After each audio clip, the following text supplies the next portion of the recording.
تاریخ بڑی انٹرسٹنگ ہے ہماری. ابھی تو خیر پتہ نہیں اب آگے کیا ہوتا ہے, یہ دیکھنا ہوگا حالات یہاں پر جو ہے وہ کیا ہوتے ہیں. لیکن ہماری تاریخ میں پہلے بھی ایک مرتبہ نصرت بھٹو کیس میں ایسا ہی وہ مرحلہ آیا تھا جب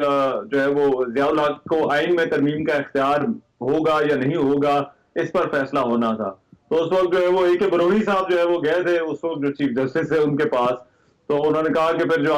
ترامیم ہوئی اگر وہ فارغ ہوتے ہیں تو پھر آپ بطور چیف جسٹس بھی جو ہے وہ فارغ ہو جائیں گے. تو وہ نئے چیف جسٹس کو جسٹس یعقوب کو واپس لایا جائے گا اور پھر انہیں دوبارہ بٹھایا جائے گا. لیکن اس وقت پھر جو ہے وہ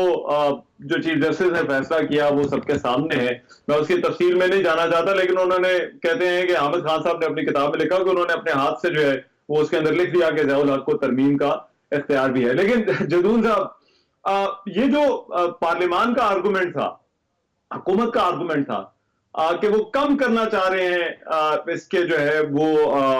جو عدلیہ اور جو پارلیمان کے درمیان ٹینشنز ہیں اور پھر جو انٹرفیرنس ہے اس کو کم کرنا چاہ رہے ہیں. تو کہیں انٹرفیرنس کم کرتے کرتے یہ جو طریقہ کار ہے, جو نئے اب رولز اینڈ پروسیجرز آگے ہیں جس کے تحت جوڈیشل کمیشن کی جو وہ تشکیل ہوگی, بینچز کی جس طرح سے تشکیل ہوگی,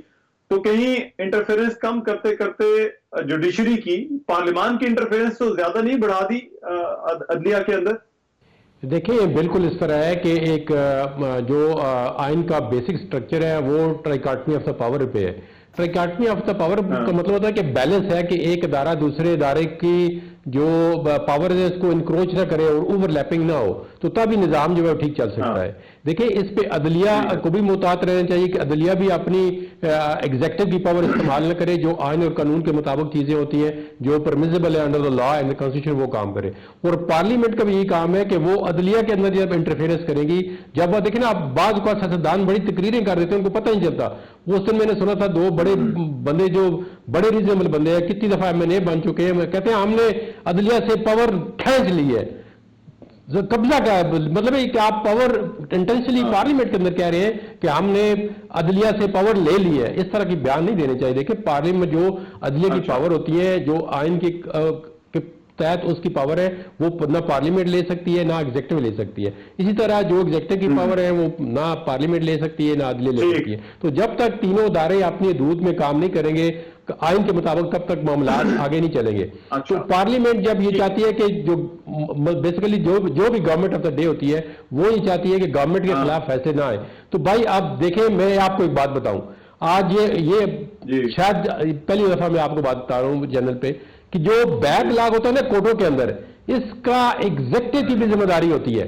اس کا ایگزیکٹو بھی ذمہ دار ہے, وہ سٹیک ہولڈر ہے. پروسیکیوشن کس نے کرنی ہے, گورنمنٹ نے کرنی ہے یا عدلیہ نے کرنی ہے؟ پروسیکیوٹر نے کس نے اپوائنٹ کرنے ہیں, گورنمنٹ نے کرنے ہیں. اور میں ایک آپ کو بات صرف اسلام آباد کے حد تک, یہ میرے بھائی دونوں بیٹھے ہوئے روزانہ کورٹ میں ہوتے ہیں. اسلام آباد ہائی کورٹ کے اندر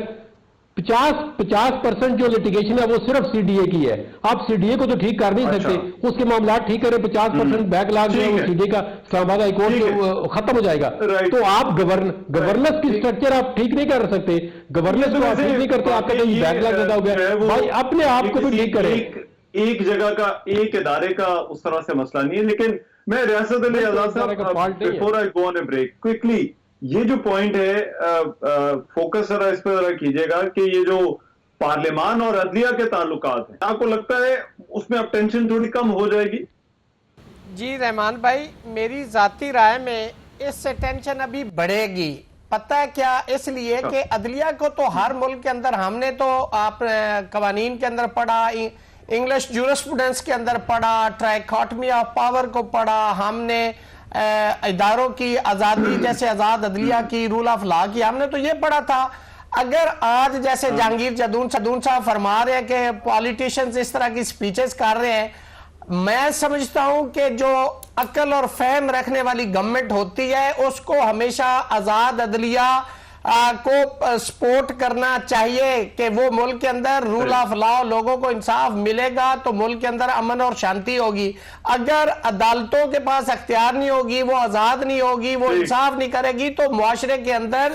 یہ جو پولرائزیشن ہے اور میں سمجھتا ہوں کہ انریسٹ جو ہے نا وہ زیادہ ہوتی ہے, اس سے گورنمنٹ کو نقصان ہوتا ہے. لوگ سڑکوں پہ مظاہرے کرتے ہیں, ریلیاں نکالتے ہیں. تو اگر ایسا ہی کیا جاتا ہے تو جو آزاد دیکھیں جو آپ نے 191 دیا ہے کانسٹیٹیوشن کے اندر آرٹیکل، اس کے اندر آپ نے سپریم کورٹ کو دے دیا کہ وہ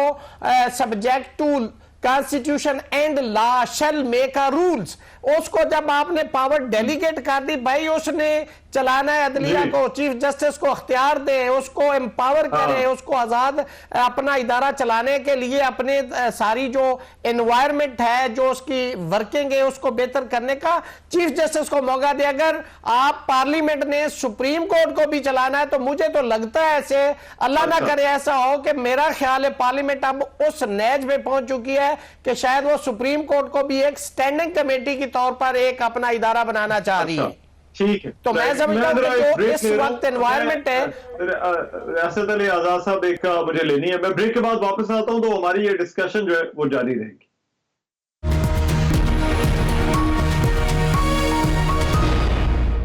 welcome back after the break. اچھا میں ثاقب بشیر صاحب آپ سے یہ پوچھنا چاہتا ہوں، یہ جو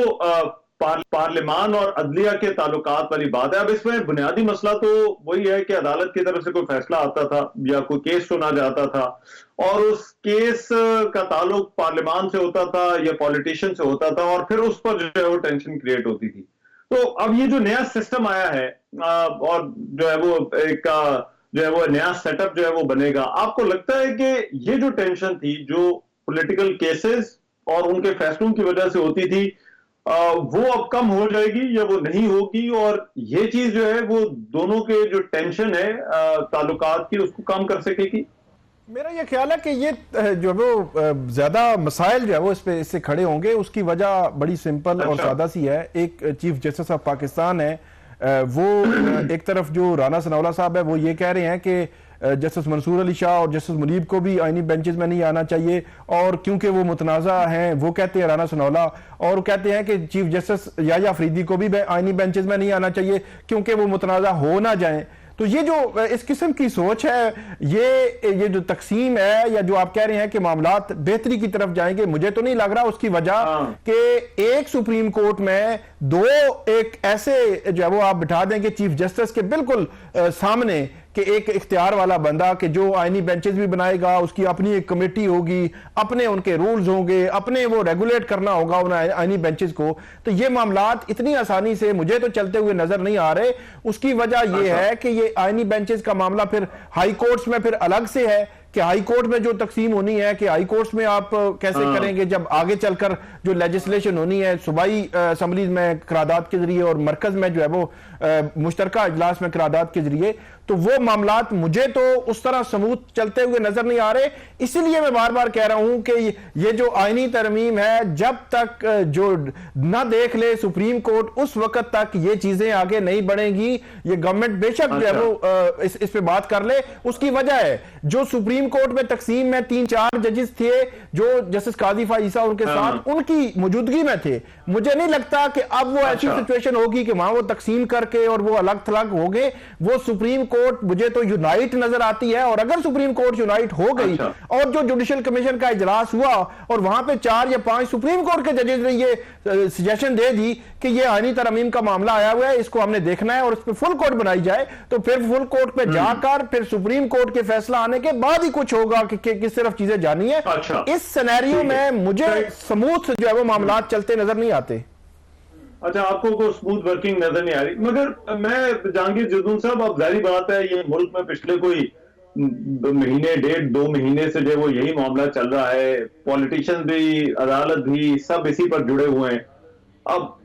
ابھی بھی بیٹھے بات ہو رہی ہے کہ کچھ گیپس ہیں، آپ کے خیال میں یہاں سے آگے کیا راستہ کیا ہونا چاہیے حکومت کے لیے، کرنا کیا چاہیے اسے اس سچویشن سے نکلنا ہے اور پھر اس ورکنگ کو سموتھ بنانا ہے تاکہ یہ ٹرانزیشن اگر اب جو ہو گئی ہے یہ ٹرانزیشن اتنی کمپلیکیٹڈ نہ ہو؟ دیکھیں سب سے پہلا جو بیسک کوسچن ہے نا، جب تک 26th امینڈمنٹ کو سپریم کورٹ کنسیڈر کر کے یا ویلیڈیٹ کر دے یا اس کو سٹرائک ڈاؤن کر دے یا اس کی 2-4 جو چھکے آرٹیکل ہیں اس کو اگر چھوڑ دیتی ہیں تو وہ علیحدہ بات ہے، اس وقت تک معاملات آگے مجھے سلجھتے ہوئے نظر نہیں آتے۔ دیکھیں نا، ایک چیز آپ لمبو میں چھوڑ کے اس کو پتہ ہی چلے کہ اس کا کل کو کیا ریزلٹ آنا ہے، مثال کے طور پر کانسٹیٹیوشن بینچ بن جاتا ہے، اس کے بعد کوئی ایسا سچویشن آتی ہے پوری کورٹ سنتی ہے یہ اور سٹرائک ڈاؤن ہو جاتی ہے 26 سے، پھر کانسٹیٹیوشن بینچ کہاں پہ جائے؟ کانسٹیٹیوشن بینچ پہ بہت بڑا جھگڑا ہے،